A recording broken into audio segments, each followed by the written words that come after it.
Asha Shabbat. Kalala Yahweh Ba Shema Mashik Yahusha.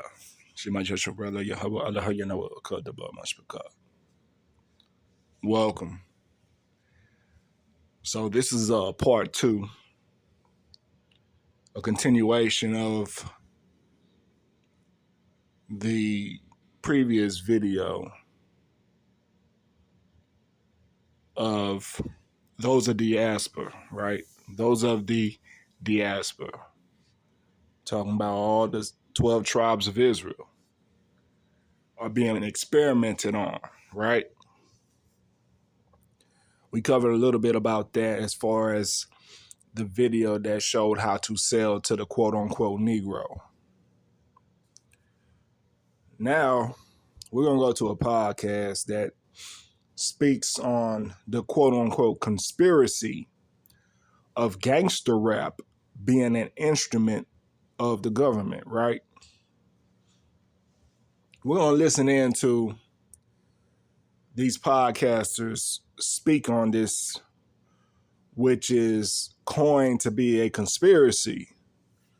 But for those in the diaspora, we know very well that this is not a conspiracy because we experienced it firsthand, right? We actually know what's going on with it. We actually see the effects of it among our people, right? We're not going to listen to what the other nations have to say about it because they don't directly experience it as we do. So nonetheless, we're going to listen to this podcast. I'm going to be reacting to it with commentary, fair use, fair use, fair use. And we're also going to get into the scriptures to further dissect the information that's being presented to us in this video. Now, they did a lot of chat in the beginning of the video that was kind of off topic to what we're covering here in this lesson. So I sped it up a little bit and I push it to the moment where they're actually speaking about gangster rap being an instrument of the heathen. Let's go. I can't remember when this started, but Alfie brought the Whitney Houston video to me where she sang the national anthem at the Super Bowl, right? And then we found out that the conspiracy is that she didn't actually sing it live, that it was recorded. She sung it a couple days before. No way. And because they had, challenges with audio, they just played it back and she lip synced it. No way. And it's pretty much confirmed. All the producers said it was true, all that. So it's pretty widely known that was, she sang the song, it's just not at that time. Yeah. So that was a big conspiracy that we were like, oh man, I wonder if people know that and all that stuff. So we were like, what are the other conspiracies that people have, that people talk about in barbershops, you grew up with, that people just are afraid to talk about for some reason? Coke started off in Coca-Cola. Cocaine, Coca-Cola, that's another one. So just, if you guys have any conspiracies that you would like us to investigate, send it to us, man. Conspiracy J, new segment. Jeremiah, what is the first Conspiracy J we're going to tackle? All right. So the first Conspiracy J, that is not a conspiracy, I think is a real situation because the stuff manifested itself, is that gangster rap was created by the government to encourage them to kill one another. And them, you know what them is. Yeah. All right. So, you people. Facts. All facts. All facts. From the music to the TV shows to the movies. It all reinforces the dysfunction of self-hate. Yep, it all coincides, right? It's all interchangeable. It's strategies of psychological warfare that has been employed onto the diaspora. You peoples, them peoples, And if you're bougie black, they ain't your people. Okay, so there's a video. You guys can go check it out yourself. It's kind of a little verbiage in it that we can't play on the show. But Crazy Bone of Bone Thugs and Harmony exposes he was a letter was sent to him from an executive that says he was at a meeting that talked about them investing money, the government investing money into making gangster rap pop. You know what I'm saying? Like that everybody was going to sign on to it, and it was going to be a go. Because remember, at this time, like in the early 90s, they weren't really playing rap music on black radio and urban radio. It was all R&B. And you may have a rap here and there, but it wasn't like as dominated as now. So he's saying it, and he's reading everything, and he was like, everybody in the music industry was at, the big dogs was at this meeting in this early 90s, and everybody signed on to it, right? And people, once they realized what they were signing up to, was like, you really think about, like, and really was, like, the person that wrote the letter was like, I'm out. Like, I'm not doing this no more because this is ridiculous. Like, y'all really think this was going to happen? And then it's another video of an OG named Kool Moe Dee. For people who don't know, some of his songs were like Wild Wild West, some old 80s, he's an 80s rapper, but he talked about how, in the same breath, that how the labels started to change because in the late 80s, everything was positive, not positive rap, but conscious rap, you know. Correct. See, when hip hop first came out, right, when it first got popular, a lot of it was feel good music. For the most part, it was all feel good music. And from the late 70s, like around 78, 79, to, I want to say, the end of the 80s to the very beginning of the 90s, you had that feel-good vibe to the music, but you also had a whole bunch of substance laced in the music. You can actually learn life lessons from the artists who created these music, the music, right? These tracks. But then right toward the middle of the 90s, the beginning of the mid 90s, probably as early as 92, you had gangster rap exploding. 92, 93, yeah, where that feel good and substantial air in the music diminished little by little by little by little. I mean, you still had some of it in there, but this negative, degenerate sound of it overshadowed the positive aspect of it. Let it continue. KRS-One, Public Enemy, and then he's also talking about the rise of NWA at that time, and then how NWA just kind of took over, and then more negative hip-hop got on the radio. He also said everybody pays to be on the radio, and then he also talked about how the powers that be really plugged that more than the positive conscious music because it was enlightening black people.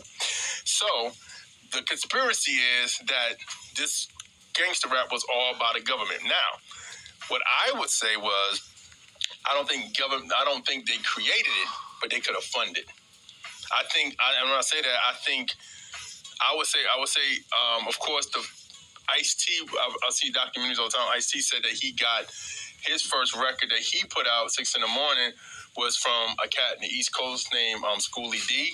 He had a song called PSK, which means I forgot, part something killers, but he got the idea from him. So he, an East Coast dude from Philly, started and all this other stuff.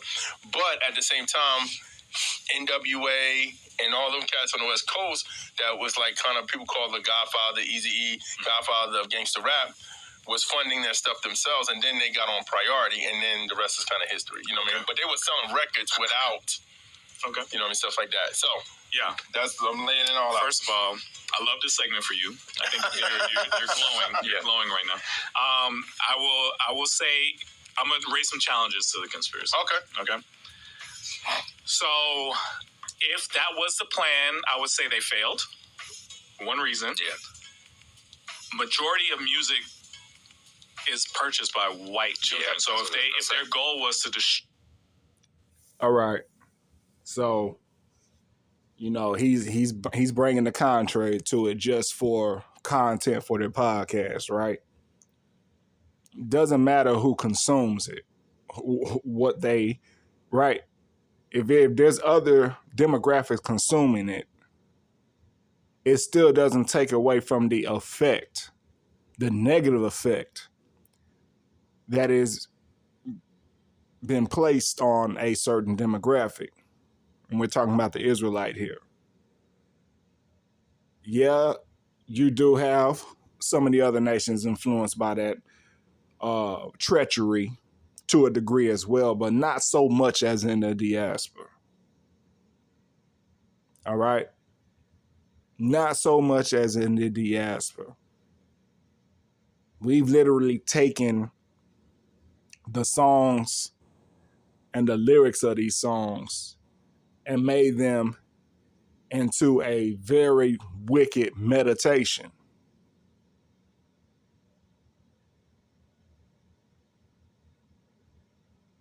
Yeah. Yep. It's not the same thing.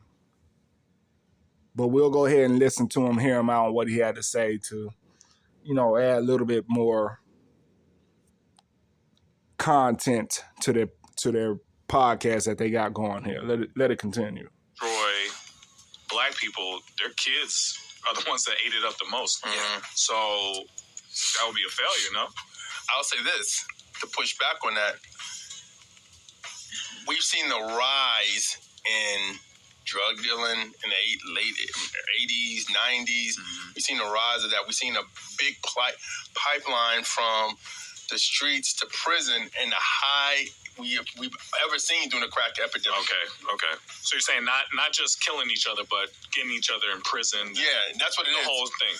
Because they're saying it's a prison. Owning a prison is money. It's like financially. Yeah. So they're saying like this music was influencing, and we always had a conversation about just like movies versus music. But this music influenced people to do stuff that they wasn't thinking about doing maybe 5 years before everything started happening.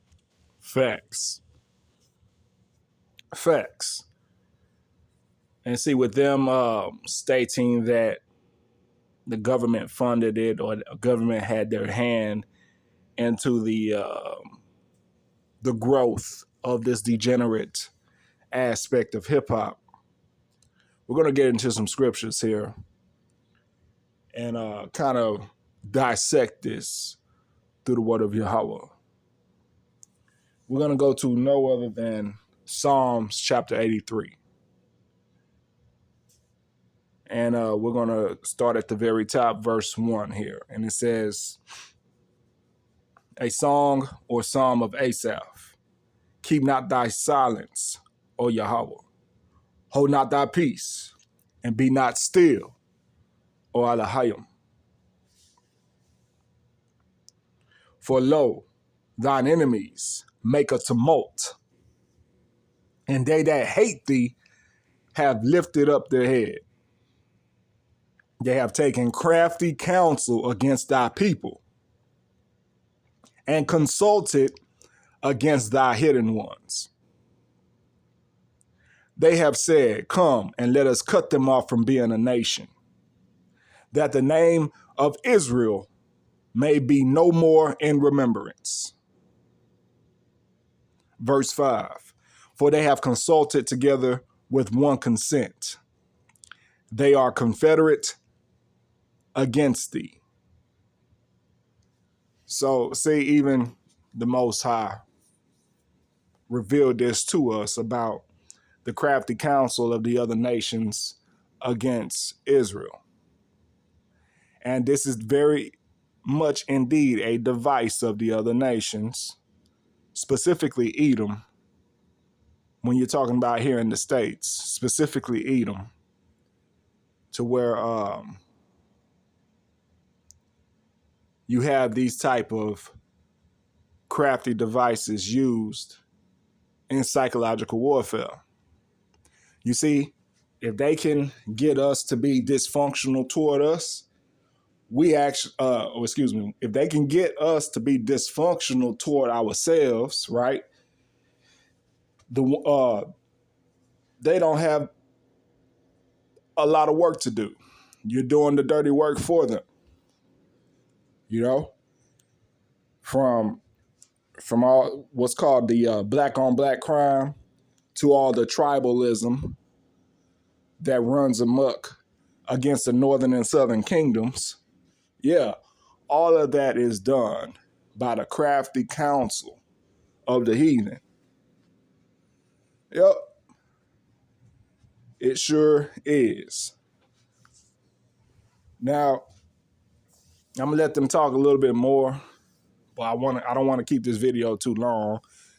I'm also going to go into another book here in a second, but I'm gonna let them continue speaking on what they're speaking here for a moment, and then we'll get into those scriptures. Happening and stuff like that. I would say, even though what I just said is true, that hip hop was majority. Ryan is having a conniption. Let me switch to my camera. So go ahead and sneeze it up, brother. Some allergies are killing Ryan today. I told him that coke ain't doing it. We think it's the coke. Yeah. Remember, another conspiracy about the coke. That was made to kill us too. I ain't gonna lie, I saw Coca-Cola pouring some acid on a battery. Oh, yeah, it works. I was like, oh, no. I was like, I ain't never drinking that. Anyway, so even though white people buy hip-hop the most, it's still a lot of the actual violence happens between black people. Yeah. So it's still, if it's true, it's still effective, I'll say. But what I think they did was, I remember watching the Tupac documentary, and I remember Dan Quayle and George Bush talking about Tupac and how his music is just, destroying the world. I think what they thought was going to happen is that it would never enter their world. Yeah. And like you said, with their kids buying the music, what we are seeing now is a product of all those kids who bought the music are now running things. Yeah. So you're going to see them in the Popeyes ad. You're going to see them in all the corporate commercials. And now hip-hop is going to have its dominance because there's no one there to stop it. There's no one there that wants to stop it. I mean... So what we're going to do now is we're going to go into the book of Judith, right? And we're going to get further context to add on to Psalms chapter 83. So in summary, right, you have the war captain of the Assyrians, Holofernes, right? Him and his chief men, they're gathered together on a conference or a council on what they're going to do with the Israelites. And there's a chief man of the Ammonites. For all y'all in the truth, you know who the Ammonites are. His name was Ikar, right? He gives this insight on what they have examined with Yasharallah. So I'm going to start at verse 5, and then I'm going to jump down to a couple of verses here. It says, Then said Akar, the captain of all the sons of Ammon, let my Lord now hear a word from the mouth of thy servant, and I will declare unto thee the truth concerning this people, Israel, which dwelleth near thee, and inhabited the hill countries, and there shall no lie come out of the mouth of thy servant. So this is Akar talking to Holofernes, right? We're going to jump down to verse 17. He says, and whilst they sinned not before their God, they prospered, because the God that hateth iniquity was with them. So Akar stated to Holofernes that when the Israelites were not living in sin, they were prosperous because the Most High backed them up when they weren't living in sin. That's what he's basically saying here in verse 17. Going to verse 18. But when they departed from the way which he appointed them, they were destroyed in many battles very sore, and were led captives into a land that was not theirs. And the temple of their God was cast to the ground, and their cities were taken by the enemies. So when they weren't living according to the law, statutes, and commandments, right, the will of the Most High gave them over to their enemies. Dysfunction plagued them. Verse 19.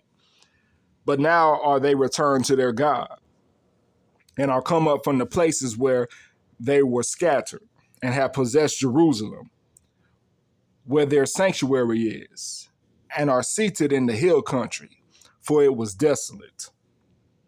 Verse 20. Now therefore, my Lord and Governor, if there be any error against this people, and they sin against their God, let us consider that this shall be their ruin, and let us go up, and we shall overcome them. You hear that? So the heathen knew that if the Israelites were in sin, they can have the upper hand over them. We see this here in the book of Judah, chapter 5. The book of Judah, chapter 5. We see that. So as long as they can promote and market us to stay in sin, we will remain in captivity and oppressed and all other sorts of mistreatment will continue. So it's a trap for you to act in these things that are marketed on the media. Yasharallah, it is to your ruin. None of this is your true culture that you see marketed in the media, on social media, on TV. That is not your true culture. They promote sin to you to keep you in subjection. They promote sin to you to keep you in subjection. That's why you keep having all this stuff happening. It is not your culture. None of that stuff that they promote is of you. Your culture, your heritage, is the heritage that the Most High Yahweh has given to you, which has been made known through these scriptures. These scriptures are ours, all right? It's our historical artifact. It's our manuscript that shows us why we're in the situation we're in now and what we can actually do about it. Let me continue forward with some more reading here. Verse 21. But if there be no iniquity in their nation, let my Lord now pass by, lest their Lord defend them, and their God be for them, and we become a reproach before all the world. And when Achor had finished these sayings, all the people standing round about the tent murmured, and the chief men of Holofernes, and all that dwelt by the seaside, and in Moab, spake that he should kill him. So they were offended by that. But nonetheless, it was the truth.